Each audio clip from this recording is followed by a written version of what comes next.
my personal experience. I started my Holly program in 2014.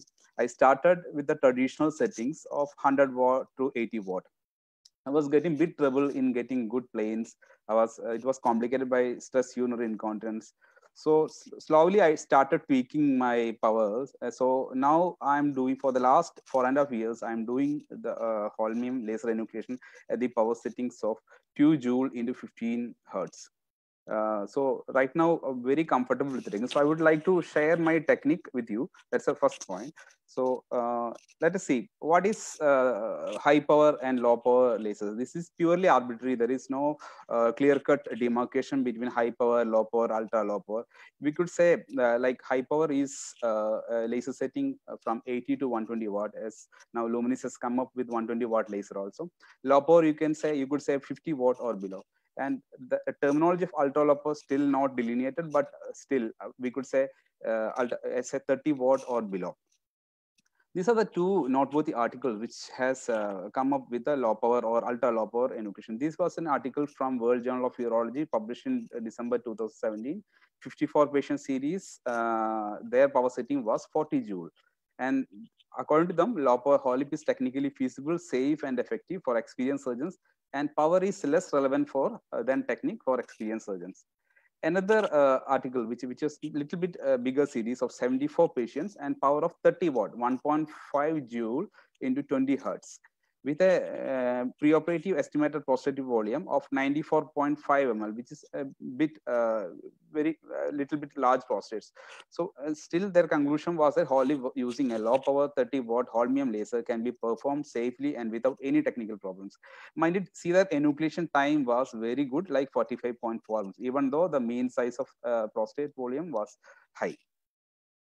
So coming to this, the technique of what I do, or the technique of my ultra low power HOLIP is based on four basic tenets. One is reliance on pure anatomical planes. Second is a minimal mechanical push, gentle soft lacing, and fourth is an early mucosal division over lateral lobe to decrease sphincter stretch. So power settings I primarily use is 2 joule into 15 hertz in 90% of the procedure, that is 30 watt. And there is secondary power setting when I ramp up my power when the lobe is detached from the sphincter complex, that is 40 watt. So first step in any HOLIP is to decide on lobar anatomy. We could get three types of anatomy basically. One is high bladder neck configuration with without median lobe. Another is trilobar configuration, which is most common, and another might be a bilobar. There might be some different variants like quadrilobar and all, but most of the patients will be either of these three class.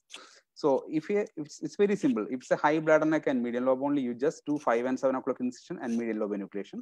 If it's a trilobar prostate, you go for a trilobar enucleation. And if it is a bilobar prostate, that means there is no significant groove between the median lobe and either of the lateral lobe. You go for a bilobar enucleation. Bilobar is essentially similar like trilobar. You just remove the median lobe along with the any of the lateral lobes.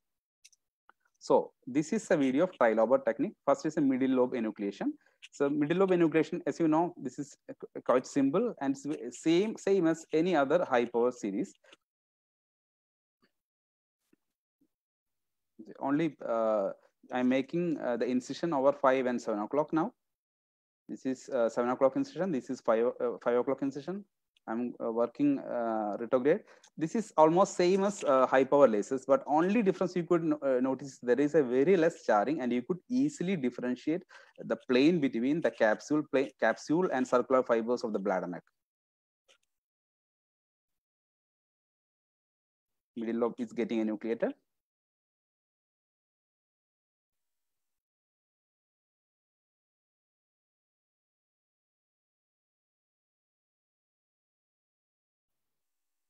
Yes. Now the middle lobe enucleation has been completed. Now, the more difficult part of the of HOLIP is lateral lobe enucleation.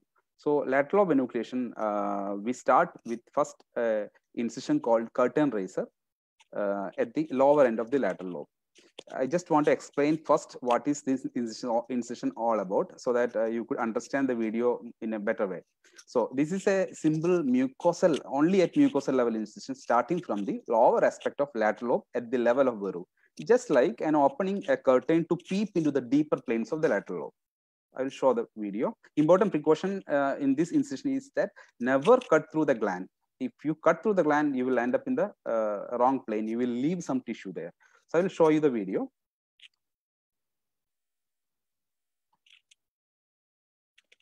See, I'm just cutting over the lower aspect of the left lateral lobe of the patient. Just a mucosal cut, just like a hockey stick.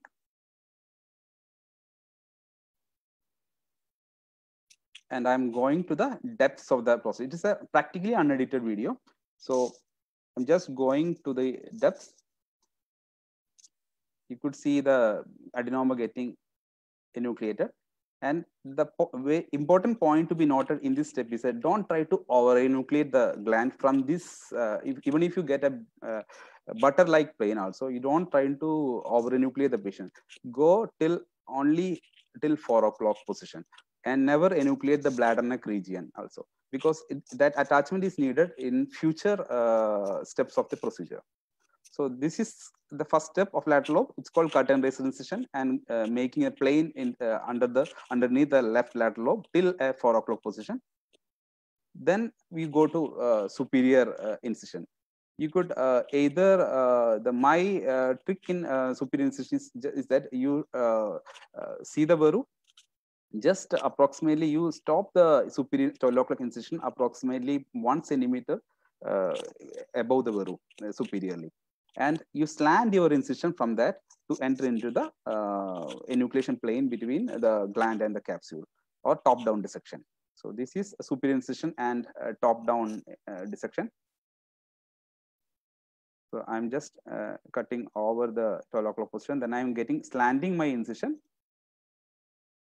to reach to anteroposterior. This is called anteroposterior dissection or top-down dissection. So adenoma is getting beautifully enucleated. So, and it's getting enucleated from the capsule. You could clearly see the demarcation between the capsule, circular fibers of the bladder neck at this point. Now comes the next third important step. This is called mucosal strip incision. It is nothing a mucosal level incision, starting from the lower end of the curtain raiser to the superior made incision. So with this incision, it effectively or somewhat clearly we can say it decreases stretch on sphincter region during the further part of the lateral lobe enucleation. This is nothing but a mucosal incision very far away from the sphincteric complex and reaching up to the superior enucleation plane. And I will show the video of the same. So this is the end of the curtain raiser we have made earlier. Schematic diagram.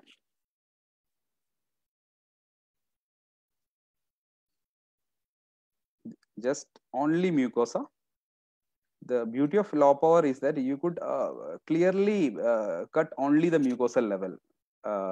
It will not go to the glandular. This is just part of a top-down dissection only. I'm just going to join this mucosal incision from lower down till the superior edge of top-down dissection.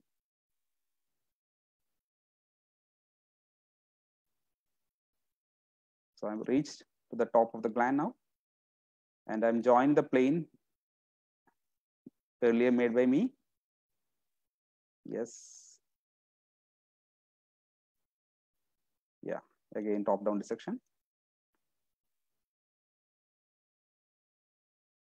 I am making a flap sort of thing over this mucosal incision.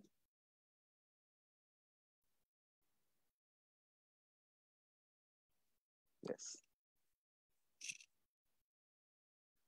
Now this finishes the third step. Now I would like to give a tip on hand manuals, just like Dr. Dr. Kedan, what I said, you could ergonomically, it's very easy if you place your from the lateral enucleation. If you can do in this rotating the scope in the reverse way, it becomes very ergonomically very easy, and you can just rotate your this roticulating sheath and laser work element. Just ऐसे बोलते हैं ना, झाड़ू लगाते हैं, वैसे you can do like that. So it becomes very ergonomically very easy when you enucleate the lateral lobe from this step onwards with this position of the scope and hand. See, this is I'm starting again from lower down to up. So this video will show that. Okay. So I have rotated my scope upside down. I'm just staying over the adenoma. Just stay over the adenoma and snugly over the adenoma. I'm separating and lacing the attachment from the gland to the capsule. So very clearly seen now.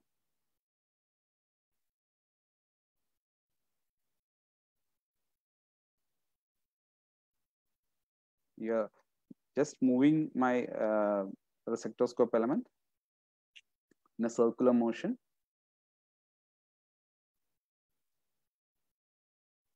Yeah, adenoma is getting beautifully enucleated now. No bleeding.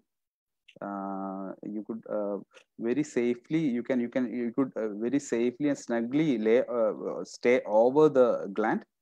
Never try to cut the gland. If you try to cut the gland, I just want to stop here.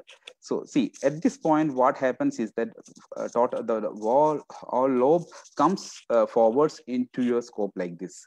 So at this point we call this step as a rooftop enucleation, because gland is hanging from the top uh, towards your towards your cystoscope, face of the cystoscope.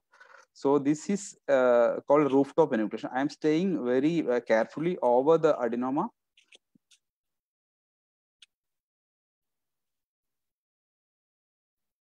This is the hanging lobe.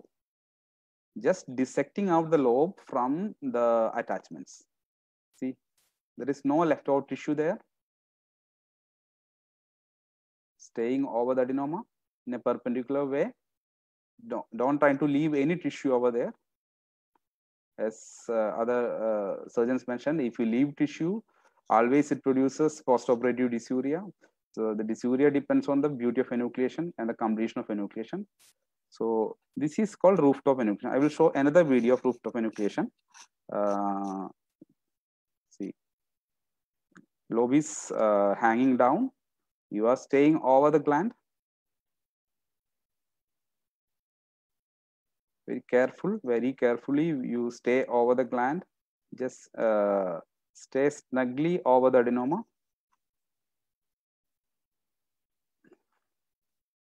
Yeah, it's getting enucleated. Right now, when at this position, sometimes you can see the opposite lobe also peeping into your field.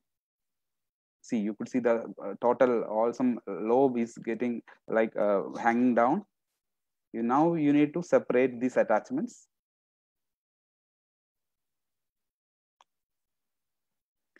Yeah, it's getting clearly demarcated now.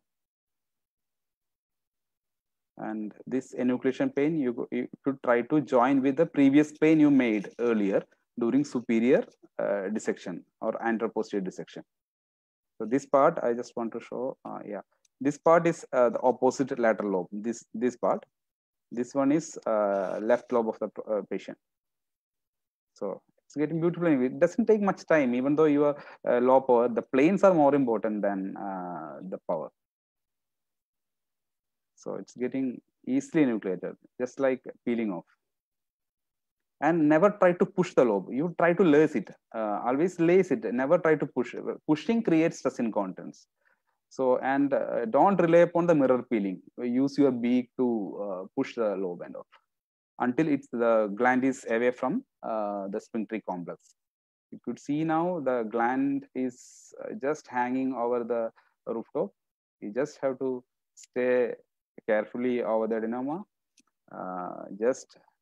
You have to rotate your resectoscope laser element to and forth. Can we go a little fast, Dr. Sandeep? Yeah. So I'm just finishing off the rooftop enucleation part. It's practically unedited so that you get the hang of the technique. That's why. Okay. So this is last part of the rooftop enucleation. It's getting enucleated now.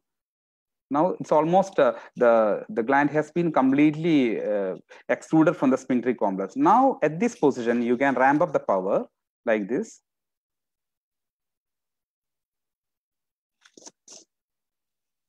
This is completion of left lobe. Okay. Now you can, at this point, you can ramp up the power so that it becomes more faster enucleation.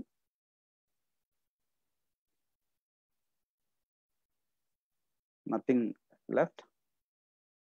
Just make sure the total gland has been enucleated. Now leftover tissue.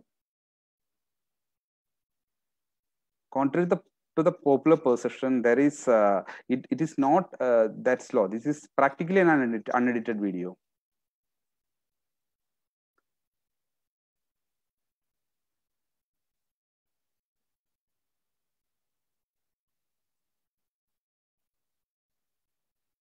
Yeah, this is the plane. So finding the correct plane between the lobe and capsule is very important.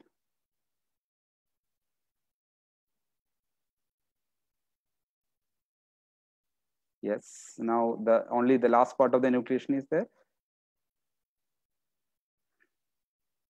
Now you look for afterwards you look for any unenucleated area.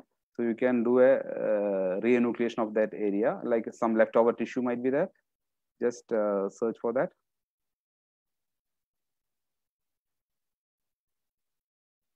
Okay, this is getting, the lobe is completely enucleated now. Not much bleeding. Just look for any area of leftover tissue. You can re-enucleate that area. There is some leftover tissue. And you could do point coagulation whenever there is any bleeding point you come across. You can do point coagulation. Unlike, you don't need to defocus in high power. You just go over the bleeding area, just place the lacing element there and fire it, just like this. You could see it. Just place the fiber over there and fire it. And you could also fulgurate any potential bleeding area. You could directly see there is only capsule left, no left over tissue there. Yes. So this complete the left lobe enucleation. So this is right lobe. I just will just skip through the right lobe because already the same technique. Only difference is that in right lobe enucleation is that, see, you don't need to have a 12 o'clock incision because lobe will be already enucleated from the up. When we completed the left lobe enucleation, the lobe will be already detached from up. So rest of the steps are similar. You made a curtain raiser. Now you go to the depth of the gland, get the clear enucleation plane, rotate your scope and assembly afterwards. Once the basic planes are made, you rotate your scope, mucosal strip. Yeah, now I am in plane, correct plane. You stop it here. Now you go for a mucosal strip. Otherwise, it will create a lot more push on the gland. So now I'm rotating my scope. I'm seeing my 12 o'clock enucleation plane. Yeah. Coming back, just continuing that curtain raiser incision to join that 12 o'clock incision. Yeah, rechecking that. Yes. Yeah, once this step is completed, I will again go back to the work from the down to up. This incision is well away from the sphincteric area. You don't need to look at the sphincter at all. You don't need to look at the sphincter because it's far away. So I just completed that mucosal strip. Now again coming back, just like I said, rotate your scope, just lace the attachments, and this completes. Yeah. Again, top down rooftop enucleation going on.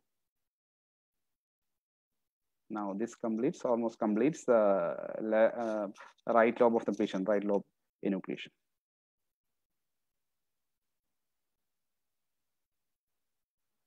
You could easily get into this beautiful plane of the Holip using the ultra low technique, and the procedure is not at all like slow. If you compare with the standard series, the same time and with less bleeding and all, you could complete the procedure. When planes are good, the procedure becomes smooth and post-operative results are really good. So I want to just mention a schematic summary of technique. First step, curtain raiser. Next step, 12 o'clock incision and AP dissection. Third step, mucosal strip incision far away from the sphincter complex. Then you go like this and rooftop enucleation, and then complete the enucleation. So thumb rule 1 is, I just want to give some thumb rules. You always do a limited mechanical push and use a gentle optimal lacing. Never think that ultra loop or Holip is all about pushing and pushing.